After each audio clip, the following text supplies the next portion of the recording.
Good morning guys! Another day, another grind na naman natin dito sa ating tindahan. Mahina, malakas, ay tuloy-tuloy lang tayo. Hindi natin alam kung kailan tayo suswertehin. Hindi araw-araw naman ay Pasko. Ito nga yung ginagawa namin every morning, no? Naglilinis, nagsahig, pagkatapos magluto. Pag wala nang gagawin, ay dito naman tayo habang wala pang customer. Pag lunchtime naman, may mga kumakain naman pa isa-isa. Kaya tuloy lang. Hello guys! So today, share ko sa inyo yung mga bills namin dahil dumating na. Diyos ko po, masakit sa ulo are. So, meron tayo ditong sa bahay. Ako, naglalaro. So, ito yung sa bahay natin. Ayan, pangalan ko. Nasa ang baba. Grabe. Kasi nga, wala na kami doon palagi. Nandito kami palagi, diba? Ayan, kalahati. Lagpas kalahati yung ginaba niya. So, ngayong buwan, ang babayaran lang natin is 336. 355 pala, kasama yung tax. 355 pesos guys, yung bahay dun sa baba. Yung dito naman sa kainan, dahil nga dito na tayo palagi, ito ang madugo-dugo. Kung paano yung binaba nung sa bahay, ito yung tinaas naman dito. Ayan, dito yung dati, kasi nakasarado yung kainan nung nakaraang buwan, so mababa niya. Tapos ito, kami na nag-consume niyan lahat guys. Alam niyo kung magkano yan. 1,600 pesos. Singit.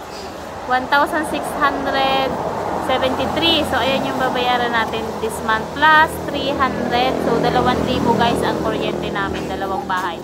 2,000. Diyos ko, dahil. So, everyday kailangan namin mag-ipon ng around mga 200 pesos para sa tubig at saka sa kuryente.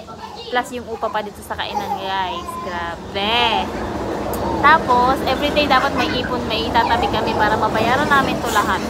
So, ito naman yung sa tubig natin. Ito yung sa bahay. Nasa 596. Hindi kita masyado malabo. 596 yung sa bahay. Tapos, dito naman sa kainan, wala pa. Kasi, ito pala. 550. So, 1,000 din guys sa tubig. 3,000 lahat. So, paano kung may aircon ka pa? Dito kasi sa kainan guys, tatlo yung ref. So, meron tayong freezer, yung malaking freezer, tapos lagayan, tapos yung ref namin, tapos yung lagayan ng mga soft drinks. So, inabot tayo ng, magkano nga ba? 2,000. 1,600 dito sa kainan. So, bali 3,000. Wala pa, hindi pa tapos yan. Meron pa po. Wait, there's more. So, meron pa tayong binabayaran na internet. So, ang internet natin dito is 1,500 plus. Pero, naghahati kami ng 3 bahay dahil 3 bahay yung nakikinabang. So, dikit-dikit kami ng bahay, di ba? So, 500 each. 500 plus pesos yung isa na bahay. So, nasa 3,500 pesos yung monthly bills namin. Plus, meron pa yan guys. Meron din kaming hinuhulugan na savings card. Ayan, naiipon naman konti. Tapos, meron din tayo yung insurance namin. May card bank kasi tinatawag dito sa amin guys. So, naguhulog din kami doon. Nasa around 4,000 monthly. So, 3,500 plus 4,000, 7,500 monthly guys yung bills namin. Pero may savings na dyan account at saka insured na kami na mag-asawa. Tapos, hindi pa natapos dyan. Kasi meron pa rin tayong, ano pa nga ba? Upa. Yung upa natin dito guys sa kainan 5,000 pesos. Pero, magre-request ako sa kapatid ko na bawasan ng kaunti. Kasi nga, hindi kami makaipon ng ganun kalaki. Mahina pa kasi ngayon. So, baka babawasan natin. Tatanungin ko pa yung kapatid ko. 5,000 guys yung nagtatanong kung magkano yung upa natin dito sa kainan. Ayun. Siguro kung ganun yung kinikita, malakas, okay lang. Pero ngayon kasi hindi pa ganun malakas. So, kailangan babaan muna siguro yung upa natin. So, ayun yung bills natin. Nasa kulang-kulang 8,000. Hindi lang. 10,000 plus pala. Mga 12 to 13,000 pesos monthly. Ayan ang lahat ng bills namin ngayon.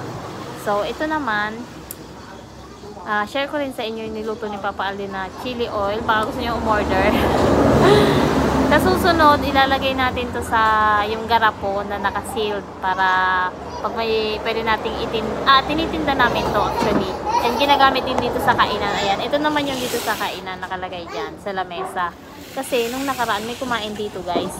Tapos natikman nila tong chili oil na ginawa ni Papa Alden. Sabi nila kung may binibenta daw kami na ganito, nasarapan siguro sila. So sa susunod i-blender namin. Buo-buo pa kasi yung ano nito yung sili. Kailangan i-blender siya para maging chili paste. Kasi tinatawag nila lang ito na chili oil. So ayan. baka gusto nyo umorder. Hindi ko nga mapresyohan kasi ang mahal ng sili ngayon. Tapos yung bawang, mahal din. Yung mantika, mahal din. Tapos ito pang lagayan. So, paano ba natin ibibenta yan? May bibili kaya? So, hindi pa napipresyohan. Pero, maggagawa kami, pag nakabili na kami ng blender, yung garapon, tapos may sealed. Ayan, pa-order ko sa inyo. Mag-order kayo Tinakot. So, ayan, share ko lang yung mga bills namin.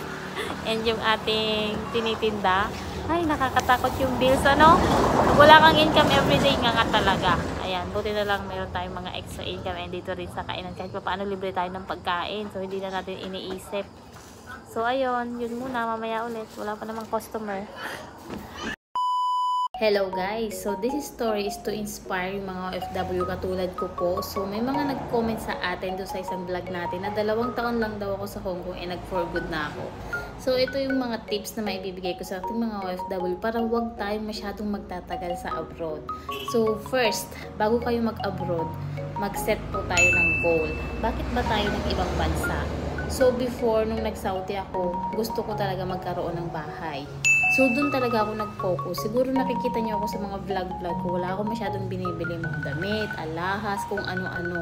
Pero wala namang problema sa akin kung ganun kayo. Investment din naman yung mga alahas. Pero ako kasi talagang yung mind ko, pagpunta ko ng ibang bansa, gusto ko yung bahay. Doon lang talaga ako nakafocus, guys. Second natin is yung pagkakaroon ng kapartner. Yung kanino mo ipapadala yung pera na pinagpaguran mo. Sinong mangangalaga ng pera na yun. Ayan, isang mahalaga yan na nagkaroon din ako, swerte ko rin kasi nagkaroon ako ng kahit papaano ng partner na maayos yung pinapadala kong pera sa kanya. Hindi na pupunta kung saan-saan, may mga resibo, and okay yung communication namin about doon na kaya ako nag-abroad dahil ito yung gusto natin, ito yung dapat na mangyari. So, ganun yung mga nangyari dahil nga nag-focus kami dun sa goal namin. Minsan kasi tayo mga OFW, hindi rin natin kayang tiisin yung ibang mga pamilya natin. Hihingi ng ganito si nanay, si ate, si kuya, hindi natin niya matitiis pero magbigay tayo ng limitasyon na ito lang yung kaya kong ibigay. Halimbawa, 1,500, malaking halaga na yan guys. Kung hindi tayo magtitimpi sa mga sarili natin, wala talagang mangyayari sa atin sa ibang bansa, nga talaga tayo. Isa din yan sa mga dahilan kung bakit nagtatagal sa ibang bansa yung isang OFW. Wala siyang goal kung saan-saan napupunta yung pera niya. Pagkatapos ng isang kontrata, wala siyang hawak na pera. Hindi niya alam kung saan anong nangyari sa pera niya, saan napunta, di ba? Tama? Kaya tayo po mga OFW, matuto na tayo. Matuto tayong magtimpi. Hindi lahat is responsibilidad natin na bigyan. Hindi po. Kaya tayo nag-abroad para sa mga pamilya natin, sarili natin na mapaunlad or may mga goal tayo na gustong mangyari. Mapatapos yung mga anak sa college, magpagawa ng bahay, bumili ng lote, o kaya naman ay magnegosyo. Diyan kayo mag-focus. Naku po, yan. Marami kasing mga OFW talaga kapag nakarating ng ibang bansa, naku, akala nila, ay ayoko na magsalita kasi marami akong magiging basher. Pero, ayan yung magiging tip ko sa inyo guys bilang isang OFW dati na nandito na sa Pilipinas. Mag-focus kayo sa goal. Yan yung lagi kong ikino-comment sa mga kapwa ko OFW. Mag-focus kayo sa goal. Yung panapadalahan nyo sa Pilipinas, kailangan yung kausapin ng mabuti. At ito yung last na tip ko sa inyo. Syempre, magdasal tayo. Pagdasal natin yung bawat ginagawa natin. Yung pag-ibang bansa natin na sana matupad yung mga goal natin. And yes, may awa naman ng Diyos. Kasamahan tayo niyan hanggang sa dulo. Basta magtiwala lang kayo sa Kanya. So, yun lang muna for today's video. Sana hindi kayo tumagal sa ibang bansa katulad ng iba na halos tumandada doon, hindi na nakapag-asawa. Wala namang naipundar, nga pa rin pag-uwi ng Pilipinas. Kaya guys, alam nyo na ha. Mag-focus kayo, maglagay kayo ng goal kung bakit kayo ng ibang bansa. Don't forget to share this video para sa ibang mga OFW natin. So, ayun lang. Don't forget to like. Bye-bye!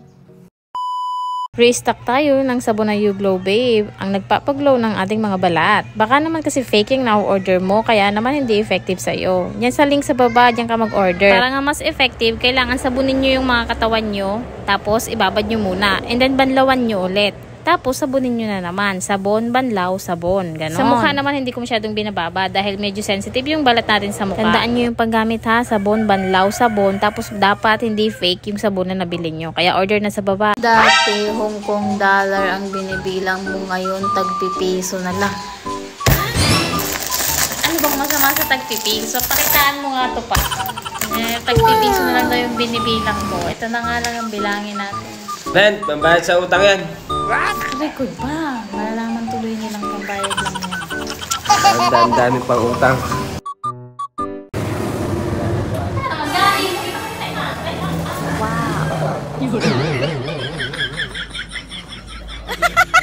Eh? Eh?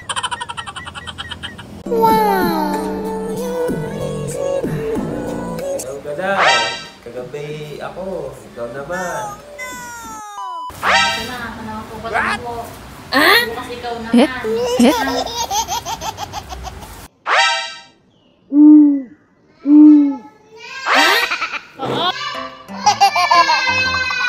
Sabi mo? Uy, maglinis na. Gabi na. Tulog na tayo.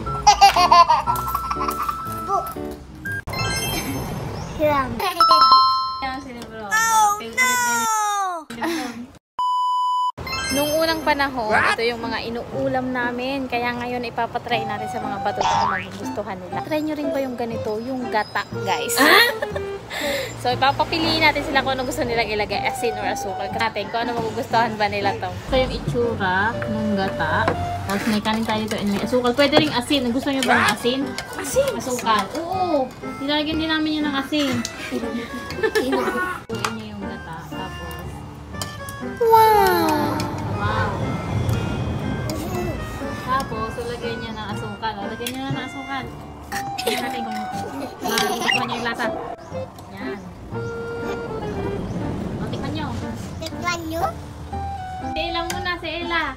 Si Ella muna. Tikim. Bilis. Wow! Siyang. Sima! Siyang. Sima! Sila mo. Si ate naman. Kaya ikaw naman. Wow. Oh, diba? Sarap. Sabi sa inyo eh. Sila ba? Ano ba? Namit gata. Ginamit ka pa? Gata nga talaga yan. Oh, no! Ano, Ron? Gusto mo, habok mo. Ikaw, bebe, gusto mo pa? Masarap? Nabuo na. Ang suswerte na talaga ng mga bata ngayon, no?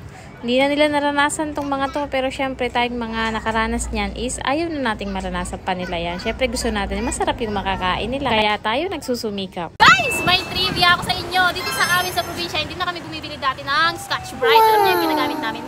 Papakita ko sa inyo. Tara, tara, bilis. So meron tayo ditong tinatawag na hagupit.